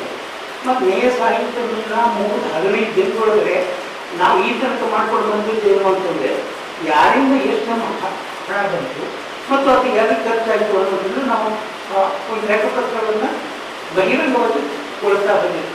ಈ ಮೇ ಸಾಹಿತ್ಯ ಮೇಲೆ ಕೂಡ 11ನೇ ಸಾಹಿತ್ಯ ಮೇಲೆ ಕೂಡ ಅದನ್ನು ಪಾಲಿಸ್ತಾ ಇದ್ದೀವಿ ಅನ್ನೋದು ಒಂದು ಅಂಶ ಇದೆ. ಅಂದರೆ ಈ ಥರದ್ದು ಒಂದು ಹೊಣೆಗಾರಿಕೆ ಬೇಕಲ್ಲ, ಅದು ಆ ಹೊಣೆಗಾರಿಕೆನೇ ಇವತ್ತಿಗೆ ಇರ್ತಾರೆ. ಸಾಹಿತ್ಯ ಒಳಗಡೆ ಮತ್ತು ಯಾವುದೇ ಒಂದು ಸಂಘಟನೆಯ ಸ್ವರೂಪಗಳು ಕೂಡ ಇವತ್ತು ಆ ಹೊಣೆಗಾರಿಕೆನ ಕಾಣುವುದಿಲ್ಲ ಮತ್ತು ಬಹಿರಂಗವಾಗಿ ಅದಕ್ಕೆ ಉತ್ತರದಾಯಿತ್ವ ಅನ್ನೋದು ಇರುವುದೂ ಇಲ್ಲ ಅಂತ ನಾವು ನೋಡ್ತಾ ಇದ್ವಿ. ಮೇ ಸಾಹಿತ್ಯಗಳು ಹಿಂದೂ ಒಂದು ಅಂಶ ಇದೆ ಅನ್ನೋದು ಅದು ನಮಗೆಲ್ಲರೂ ಕೂಡ ಗೊತ್ತಿರುವಂಥದ್ದು. ಈ ಸಂದರ್ಭದಲ್ಲಿ ದೇವೇಂದ್ರ ಗೌಡ, ಎಸ್ ಮಾರಪ್ಪ, ಬಾಬು ಭಂಡಾರಿಗಲ್, ಶ್ರೀನಿವಾಸ್ ಕಲವಲದೊಡ್ಡಿ, ಡಿಎಚ್ ಕಂಬಳಿ ಸೇರಿದಂತೆ ಇತರರಿದ್ದರು. ಭಾರತೀಯ ಬೌದ್ಧ ಮಹಾಸಭಾದ ಜಿಲ್ಲಾ ಸಮಿತಿಯಿಂದ ಮೇ 12ರಂದು ಬುದ್ಧ ಪೌರ್ಣಮಿ ಅಂಗವಾಗಿ ನಗರ ಗೋಲ್ ಮಾರ್ಕೆಟ್ ಬಳಿ ಭಗವಾನ್ ಬುದ್ಧ ಜಯಂತಿ ಸಂಜೆ 6 ಗಂಟೆಗೆ ಆಯೋಜಿಸಲಾಗಿದೆ ಎಂದು ಮಹಾಸಭಾ ಜಿಲ್ಲಾಧ್ಯಕ್ಷೆ ಪಿ ವಿಜಯ ಪ್ರಸಾದ್ ಹೇಳಿದರು. ಭಾರತೀಯ ಬೌದ್ಧ ಮಹಾಸಭಾದ ಜಿಲ್ಲಾ ಸಮಿತಿಯಿಂದ ಮೇ 12ರಂದು ಬುದ್ಧ ಪೌರ್ಣಿಮೆ ಅಂಗವಾಗಿ ನಗರದ ಗೋಲ್ ಮಾರ್ಕೆಟ್ ಬಳಿ ಭಗವಾನ್ ಬುದ್ಧ ಜಯಂತಿ ಸಂಜೆ 6 ಗಂಟೆಗೆ ಆಯೋಜಿಸಲಾಗಿದೆ ಎಂದು ಮಹಾಸಭಾ ಜಿಲ್ಲಾ ಅಧ್ಯಕ್ಷ ಪಿ ವಿಜಯ ಪ್ರಸಾದ್ ಹೇಳಿದರು. ಅವರು ಇಂದು ಮಾಧ್ಯಮಗೋಷ್ಠಿಯನ್ನು ಉದ್ದೇಶಿಸಿ ಮಾತನಾಡಿ ಕಾರ್ಯಕ್ರಮದಲ್ಲಿ ಬುದ್ಧೋಪಾಸಕರು ಅನುಯಾಯಿಗಳು ಭಾಗವಹಿಸುವಂತೆ ಮನವಿ ಮಾಡಿದರು. ಭಾರತೀಯ ಬೌದ್ಧ ಮಹಾಸಭಾ ಜಿಲ್ಲಾ ಸಮಿತಿ ಇವರ ವತಿಯಿಂದ ಸಿದ್ಧಾರ್ಥ ಗೌತಮ ಬುದ್ಧ ವೈಶಾಖ ಪೂರ್ಣಿಮೆ 2569ನೇ ಬುದ್ಧ ಜಯಂತಿ ಅಂಗವಾಗಿ ಮೇ 12, 2025ರಂದು ಸಾಯಂಕಾಲ 6 ಗಂಟೆಗೆ ಗೋಲ್ ಮಾರ್ಕೆಟ್ ರಾಯಚೂರಿನಲ್ಲಿ ಬುದ್ಧ ಭಗವಾನರ ಜಯಂತಿಯ ಕಾರ್ಯಕ್ರಮವನ್ನು ಹಮ್ಮಿಕೊಳ್ಳಲಾಗಿದೆ. ಕರ್ನಾಟಕ ಸರ್ಕಾರದ ವತಿಯಿಂದ ಪ್ರಪ್ರಥಮ ಬಾರಿಗೆ ರಾಜ್ಯದಲ್ಲಿ ಭಗವಾನ್ ಬುದ್ಧ ಜಯಂತಿಯ ಕಾರ್ಯಕ್ರಮವನ್ನು ಘೋಷಣೆ ಮಾಡಿದ್ದು ಸರ್ಕಾರಕ್ಕೆ ಭಾರತೀಯ ಬೌದ್ಧ ಮಹಾಸಭಾ ಜಿಲ್ಲಾ ಸಮಿತಿಯ ವತಿಯಿಂದ ಅಭಿನಂದನೆಗಳನ್ನು ತಿಳಿಸುತ್ತಿದ್ದೇವೆ. ಹಾಗೂ ಸದರಿ ಕಾರ್ಯಕ್ರಮಕ್ಕೆ ಭಾರತೀಯ ಬೌದ್ಧ ಮಹಾಸಭಾ ಜಿಲ್ಲಾ ಸಮಿತಿಯ ಎಲ್ಲಾ ಪದಾಧಿಕಾರಿಗಳು ಮತ್ತು ಸದಸ್ಯರು ಮತ್ತು ಇನ್ನಿತರ ಸಂಘಟನೆಯವರು ಮತ್ತು ರಾಯಚೂರು ನಗರದ ಬೌದ್ಧ ಉಪಾಸಕರು, ಉಪಾಸಿಕೆಯರು, ಯುವಕರು, ಮಹಿಳೆಯರು ಬಂದು ಈ ಕಾರ್ಯಕ್ರಮವನ್ನು ಯಶಸ್ವಿಗೊಳಿಸಬೇಕೆಂದು ಈ ಮೂಲಕ ತಮ್ಮ ಪತ್ರಿಕೆಯ ಗೋಷ್ಠಿ ಮೂಲಕ ವಿನಂತಿಸಿಕೊಳ್ಳುತ್ತಿದ್ದೇವೆ. ಈ ಸಂದರ್ಭದಲ್ಲಿ ಛಲವಾದಿ ಮಹಾಸಭಾದ ಅಧ್ಯಕ್ಷ ಎಂ ವಸಂತ್, ಪ್ರಧಾನ ಕಾರ್ಯದರ್ಶಿ ಚಂದ್ರಶೇಖರ್, ಪ್ರವೀಣ್, ಜೈ ಭೀಮ್, ಚಿನ್ನರಾಯುಡು, ಶ್ರೀಕಾಂತ್, ನಾಗರಾಜ್, ಈರಣ್ಣ ಸೇರಿದಂತೆ ಅನೇಕರಿದ್ದರು. ಬಿಜೆಪಿ ನೇತೃತ್ವದ ಕೇಂದ್ರ ಸರ್ಕಾರ 44 ಕಾರ್ಮಿಕ ಕಾಯ್ದೆಗಳನ್ನು ಕೇವಲ 4 ಸಂಹಿತೆಗಳನ್ನಾಗಿ ಮಾಡಲು ಹೊರಟಿದೆ. ಇವುಗಳನ್ನು ಕಾರ್ಮಿಕರ ಮೇಲೆ ಹೇರಲು ಹೊರಟಿದ್ದರಿಂದ ಕಾರ್ಮಿಕರು ತಮ್ಮ ಹಕ್ಕುಗಳನ್ನು ಕಳೆದುಕೊಳ್ಳಲಿದ್ದಾರೆ ಎಂದು ಎಸ್ಯುಸಿಎ ರಾಜ್ಯಾಧ್ಯಕ್ಷರಾದ ಅಪ್ಪಣ್ಣವರು ಹೇಳಿದರು. ಬಿಜೆಪಿ ನೇತೃತ್ವದ ಕೇಂದ್ರ ಸರ್ಕಾರ 44 ಕಾರ್ಮಿಕ ಕಾಯ್ದೆಗಳನ್ನು ಕೇವಲ 4 ಸಂಹಿತೆಗಳನ್ನಾಗಿ ಮಾಡಲು ಹೊರಟಿದೆ. ಇವುಗಳನ್ನು ಕಾರ್ಮಿಕರ ಮೇಲೆ ಹೇರಲು ಹೊರಟಿದೆ. ಇದರಿಂದಾಗಿ ಕಾರ್ಮಿಕರು ತಮ್ಮ ಹಕ್ಕುಗಳನ್ನು ಕಳೆದುಕೊಳ್ಳಲಿದ್ದಾರೆ ಎಂದು ಎಐಸಿಸಿಟಿಯು ರಾಜ್ಯ ಅಧ್ಯಕ್ಷರಾದ ಅಪ್ಪಣ್ಣ ಹೇಳಿದರು. ಅವರು ಕಾರ್ಮಿಕ ಸಂಘಟನೆಗಳ ಜಂಟಿ ಸಮಿತಿ ರಾಯಚೂರು ಜಿಲ್ಲಾ ಸಮಿತಿ ಆಶ್ರಯದಲ್ಲಿ ನಗರದ ಕನ್ನಡ ಭವನದಲ್ಲಿ ಏರ್ಪಡಿಸಿದ ಸಮಾವೇಶವನ್ನು ಉದ್ಘಾಟಿಸಿ ಮಾತನಾಡಿದರು. ಕಾರ್ಪೊರೇಟ್ ಪರ ಆಡಳಿತ ಮಾಡುತ್ತಿರುವ ಕೇಂದ್ರ ಸರ್ಕಾರ ಕಾರ್ಮಿಕ ಸಂಹಿತೆಗಳನ್ನು ಜಾರಿ ಮಾಡುವ ಮೂಲಕ ಕಾರ್ಮಿಕರಿಗೆ ಇದುವರೆಗೂ ಇದ್ದ ಹಕ್ಕನ್ನು ಕಸಿದುಕೊಳ್ಳಲಿದೆ. ಇನ್ನು ಮುಂದೆ ಕಾರ್ಮಿಕರು ಸಂಘಟನೆಗಳನ್ನು ಕಟ್ಟುವಂತಿಲ್ಲ. ತಮ್ಮ ಬೇಡಿಕೆಗಳಿಗಾಗಿ ಹೋರಾಟಗಳನ್ನು ಮಾಡದಂತೆ ಕಾರ್ಮಿಕರನ್ನು ಶೋಷಣೆಗೊಳಪಡಿಸಲಾಗುತ್ತಿದೆ. ಜೊತೆಗೆ ಸರ್ಕಾರದ ಪೂರ್ವಾನುಮತಿ ಇಲ್ಲದೆ ಮಾಲೀಕರು ಯಾವಾಗ ಬೇಕಾದರೂ ಕಾರ್ಖಾನೆ ತೆರೆಯಬಹುದು ಅಥವಾ ಮುಚ್ಚಬಹುದು. ಈ ಸ್ವಾತಂತ್ರ್ಯವನ್ನು ಮಾಲೀಕರಿಗೆ ಕೊಡಲಾಗಿದೆ. ಇದರಿಂದಾಗಿ ಕಾರ್ಮಿಕರಿಗೆ ತಮ್ಮ ಉದ್ಯೋಗದ ಭದ್ರತೆ ಇಲ್ಲದಂತಾಗುತ್ತದೆ. ಈ ಹಿನ್ನೆಲೆಯಲ್ಲಿ 4 ಸಂಹಿತೆಗಳ ವಿರುದ್ಧ ಮೇ 20ರಂದು ಅಖಿಲ ಭಾರತದಲ್ಲಿ ನಡೆಯುವ ಕಾರ್ಮಿಕ ಮುಷ್ಕರ ಯಶಸ್ವಿಗೊಳಿಸಬೇಕೆಂದರು. ಇಡೀ ದೇಶಾದ್ಯಂತ ಯಶಸ್ವಿ ಆಗಿದೆ ಅಂತ ಕಂಡಿದ್ದೀವಿ. ರಾಯಚೂರು ಜಿಲ್ಲೆಯಲ್ಲಿ ಕೂಡ ಅದೇ ರೀತಿ ದೊಡ್ಡ ರೀತಿಯ ಯಶಸ್ವಿಯನ್ನು ಮಾಡಿದೆ. ಏನಾಗಬೇಕು ಅದೇ ಅಲ್ಲಿ ನಾವು ಸಿಂಧನೂರಿನಲ್ಲಿ ಮಾತಾಡಿದ್ರು ಕೂಡ ಜಿಲ್ಲೆಯಲ್ಲಿ ಯಶಸ್ವಿ ಆಗಲಿ ಅಂತ ಅಲ್ಲಿ ಸೇರಿದಂತ ಅದು ಹೇಗೆ ಆಯಾ ಸಂಘಟನೆಯಿಂದ ನಾವು ಅದು ಅಂಗನವಾಡಿ ಆಗಿರ್ಬೋದು, ಆಶಾ ಆಗಿರ್ಬೋದು, ಬಿಸಿ ಊಟ ಆಗಿರ್ಬೋದು, ಅಸಂಘಟಿತ ನಾವೇನು ಕಾರ್ಮಿಕರನ್ನ ಸಂಘಟಿಸ್ತೀವಿ ಅವರಾಗಿರ್ಬೋದು, ಕಟ್ಟಡ ಕಾರ್ಮಿಕರು ಈ ತರ ಅವರ ಬೇಡಿಕೆಗಳನ್ನು ಇಟ್ಕೊಂಡು ನಾವೇನು ಹೋರಾಟ ಮಾಡ್ತೀವಿ. ಆ ಹೋರಾಟವನ್ನ ಮತ್ತು ಜೆಸಿಟಿ ಬೇಡಿಕೆಗಳನ್ನ ಒತ್ತಾಯ ನಮ್ಮ ಆಡಳಿತ ವರ್ಗಕ್ಕೆ ನೋಟಿಸ್ಗಳನ್ನ ಕೊಡಬೇಕು. ಏನ್ ನೋಟಿಸ್? ಆ 10 ದಿನದವರೆಗೆ ಒಂದು ಚರ್ಚೆ ಇರಬೇಕು. ಒಂದು ದಿನ ಒಂದು ನಾವೇನು ಅಪ್ಡೇಟ್ ಮಾಡ್ತಕ್ಕಂಥ ಈ ಈಸ್ಟಿನ ಕಾರ್ಮಿಕ ಸಂಘ ವೇದಿಕೆ ಮೇಲೆ ಎಲ್ಲ ಜೆಸಿಬಿ ಮುಖಂಡರುಗಳೇ, ಹಾಗೆ ಈ ಒಂದು ಹೋರಾಟದ ರೂಪರೇಖೆಗಳನ್ನ ಸರಿಪಡಿಸೋದಕ್ಕೆ ಬಂದಂತ ಎಲ್ಲ ನನ್ನ ಜೆಸಿಬಿ ಸಂಗಾತಿಗಳಿಗೆ, ಜೆಸಿಬಿ ಮತ್ತು ಎಐಸಿಸಿ ರಾಜ್ಯ ಸಮಿತಿ ಪರವಾಗಿ ಕೆಂಪು ವಂದನೆಗಳನ್ನು ಹೇಳ್ತೇನೆ. ಸ್ನೇಹಿತರೆ, ಇವತ್ತು ಏನು ನಮ್ಮ ಒಂದು ದೇಶವ್ಯಾಪಿ ನಾವು 20ನೇ ತಾರೀಕು ಅಖಿಲ ಭಾರತ ಮುಷ್ಕರಕ್ಕೆ ಕರೆ ಕೊಟ್ಟಿದ್ದೇವೆ. ಈ ಒಂದು ಮುಷ್ಕರ ಹಲವಾರು ವರ್ಷಗಳಲ್ಲಿ ನಡೆಯುವ ಮುಷ್ಕರಗಳಿಗಿಂತಲೂ ತುಂಬಾ ಪ್ರಾಮುಖ್ಯತೆಯನ್ನ ಈ ವರ್ಷ ಪಡ್ಕೊಳ್ತಾ ಇದೆ. ಅದಕ್ಕೆ ಮುಖ್ಯ ಕಾರಣ ಈ ಒಂದು ದೇಶದಲ್ಲಿ ನಮಗೆ ಗೊತ್ತಿರಬಹುದು 2016ರಲ್ಲಿ ಸಪ್ತಾ ವಿಕಾಸ್ ಅಂತೇಳಿ ಒಂದಂತ ಸರ್ಕಾರಗಳು ಯಾವ ನಿಲುವುಗಳನ್ನ ತೆಗೊಳ್ತಾ ಇದೆ ಅಂತ ಹೇಳಿದ್ರೆ ನಮಗೆಲ್ಲಕ್ಕೆ ದೊಡ್ಡ ಚಿಂತೆ. ಇದೇನು ನರೇಂದ್ರ ಮೋದಿ ಬಂದ ಮೇಲೆ ಕಾರ್ಮಿಕ ಕಾನೂನುಗಳು ಹಾಳಾಗಿದೆಯಾ ಅಂತ ಕೇಳಿದ್ರೆ ಇಲ್ಲ. ಇದು 90ರ ದಶಕ ಆದ್ಮೇಲೆ ಈ ಗ್ಲೋಬಲೈಸೇಷನ್ ಬಂದ ಮೇಲೆ ಆವಾಗ ಇದನ್ನ ಜಾರಿಗೆ ತಂದವರು ನರಸಿಂಹರಾವ್ ಮತ್ತು ಮನಮೋಹನ್ ಸಿಂಗ್ ಸರ್ಕಾರ. ಅದು ಎಷ್ಟರ ಮಟ್ಟಿಗೆ ಅದು ತರ್ತಾ ಇತ್ತು ಅಂತ ಹೇಳಿದ್ರೆ ಈ ದೇಶದಲ್ಲಿ ಕಾರ್ಮಿಕ ಸಂಘಟನೆಗಳು ತುಂಬಾ ಪವರ್ಫುಲ್ ಇದ್ದಂತಹ ಸಮಯ. ನಾವು 70ರ ದಶಕ ಇರ್ಬೋದು, 80ರ ದಶಕ ಇರ್ಬೋದು, 90ರ ದಶಕದಲ್ಲಿ ಮುಖ್ಯ ಅತಿಥಿಗಳಾಗಿ ಎಐಯುಟಿಯುಸಿ ರಾಜ್ಯ ಉಪಾಧ್ಯಕ್ಷರಾದ ಎನ್ಎಸ್ ವೀರೇಶ್ ಭಾಗವಹಿಸಿ ಮಾತನಾಡಿ, ಕೆಲವು ಮಾಲೀಕರು ಇಡೀ ದೇಶದ ಕಾರ್ಮಿಕ ವರ್ಗ ದುಡಿದ ಸಂಪತ್ತಿಗೆ ಮಾಲೀಕರಾಗಿದ್ದಾರೆ. ದುಡಿಯುವ ಕಾರ್ಮಿಕ ವರ್ಗಕ್ಕೆ ವೇತನ ಸಿಗುತ್ತಿಲ್ಲ. ಮುಂದುವರೆದ ತಂತ್ರಜ್ಞಾನ ಬಳಸಿ ಇರುವ ಕಾರ್ಮಿಕರನ್ನು ಕೆಲಸದಿಂದ ತೆಗೆದುಹಾಕಲಾಗುತ್ತದೆ. ಈ ಹಿನ್ನೆಲೆಯಲ್ಲಿ ಕೇಂದ್ರ ಮತ್ತು ರಾಜ್ಯ ಸರ್ಕಾರಗಳ ಜನವಿರೋಧಿ ಕಾರ್ಮಿಕ ವಿರೋಧಿ ನೀತಿಗಳ ವಿರುದ್ಧ ಬಲಿಷ್ಠ ಹೋರಾಟಕ್ಕೆ ಕಾರ್ಮಿಕರು ಮುಂದಾಗಬೇಕೆಂದರು. ಅಧ್ಯಕ್ಷತೆ ವಹಿಸಿಕೊಂಡಿರ್ತಕ್ಕಂಥ ಪದ್ಮಾ ಅವರೇ, ಹಾಗೆ ಇವತ್ತಿನ ದಿನ ಅಚಾನಕ್ಕಾದರೂ ನಮ್ಮ ಜಿಲ್ಲೆಗೆ ಭೇಟಿ ಕೊಟ್ಟು ಜೆಸಿಟಿಯುನ ರಾಜ್ಯ ಮುಖಂಡರಲ್ಲಿ ಒಬ್ಬರಾಗಿರ್ತಕ್ಕಂಥ ಎಐಸಿಸಿಟಿಯುನ ರಾಜ್ಯ ಅಧ್ಯಕ್ಷರಾಗಿರ್ತಕ್ಕಂಥ ಕಾಮ್ರೇಡ್ ಅಪ್ಪಣ್ಣವರೇ, ಹಿರಿಯ ಕಾರ್ಮಿಕ ಮುಖಂಡರಾಗಿರ್ತಕ್ಕಂಥ ಕಾಮ್ರೇಡ್ ಭಾಷಣಿ ಅವರೇ, ವಿಮಾ ನೌಕರರ ಸಂಘಟನೆಯ ಕಾಮ್ರೇಡ್ ರವಿ ಅವರೇ, ಮತ್ತು ಕಾಮ್ರೇಡ್ PH ಕಂಬಳಿ ಅವರೇ, ಹಾಗೆಯೇ YTPS RTPSನ ಕಾರ್ಮಿಕರ ಮುಖಂಡರು ಒಬ್ಬರಾಗಿರ್ತಕ್ಕಂಥ ಮಲ್ಲಪ್ಪ ರೆಡ್ಡಿ ಅವರೇ, ಮತ್ತು ಇತರ ವೇದಿಕೆ ಮೇಲೆ ಇರ್ತಕ್ಕಂಥ ಎಲ್ಲ ಮೈಕ್ ಬಂದಿದೆ. ಬಂದಿದೆ. ಹಲೋ,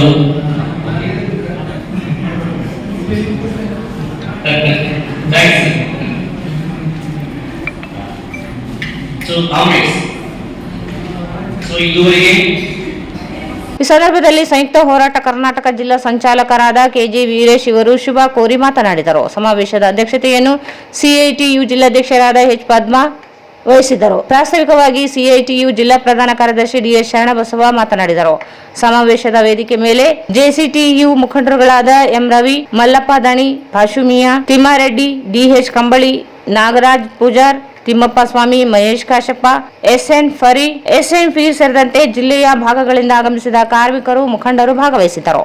ಮೇ 20ರಂದು ನಡೆಯುವ ಕಾರ್ಮಿಕ ಸಾರ್ವತ್ರಿಕ ಮುಷ್ಕರವನ್ನು ಜಿಲ್ಲೆಯಲ್ಲಿ ಧರಣಿ, ಪ್ರತಿಭಟನಾ ರ್ಯಾಲಿ, ಸ್ವಯಂ ಪ್ರೇರಿತ ಬಂಧನಕ್ಕೊಳಗಾಗುವ ಸ್ವಯಂ ಪ್ರೇರಿತ ಬಂದ್ ಆಚರಿಸಲು ತೀರ್ಮಾನಿಸಲಾಯಿತು. ಕೊನೆಯಲ್ಲಿ ಮತ್ತೊಮ್ಮೆ ಮುಖ್ಯಾಂಶಗಳು. ಮಹಾಸಾಧ್ವಿ ಶಿವಶರಣೆ ಹೇಮರೆಡ್ಡಿ ಮಲ್ಲಮ್ಮ ಜಯಂತಿ. ಜೀವನ ಮೌಲ್ಯಗಳ ಸಂದೇಶ ನೀಡಿದ ಮಹಾನ್ ಶಿವಶರಣೆ ಹೇಮರೆಡ್ಡಿ ಮಲ್ಲಮ್ಮ. ಶರಣಭೂಪಾಲ್ ನಾಡಗೌಡ. ಮಹಾನಗರ ಪಾಲಿಕೆಯಿಂದ ಯಂತ್ರದಿಂದ ಸ್ವಚ್ಛತೆ, ಪ್ರಾತ್ಯಕ್ಷಿತೆ ಮೂಲಕ ಮಾಹಿತಿ.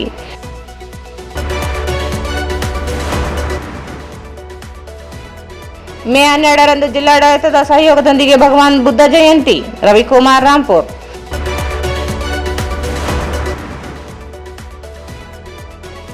ಸಿಂಧನೂರಿನಲ್ಲಿ ಮೇ 17 ಮತ್ತು 18ರಂದು ಸಾಹಿತ್ಯ ಮೇಳ. ಬಸವರಾಜ್ ಸುಳಿಬಾವಿ.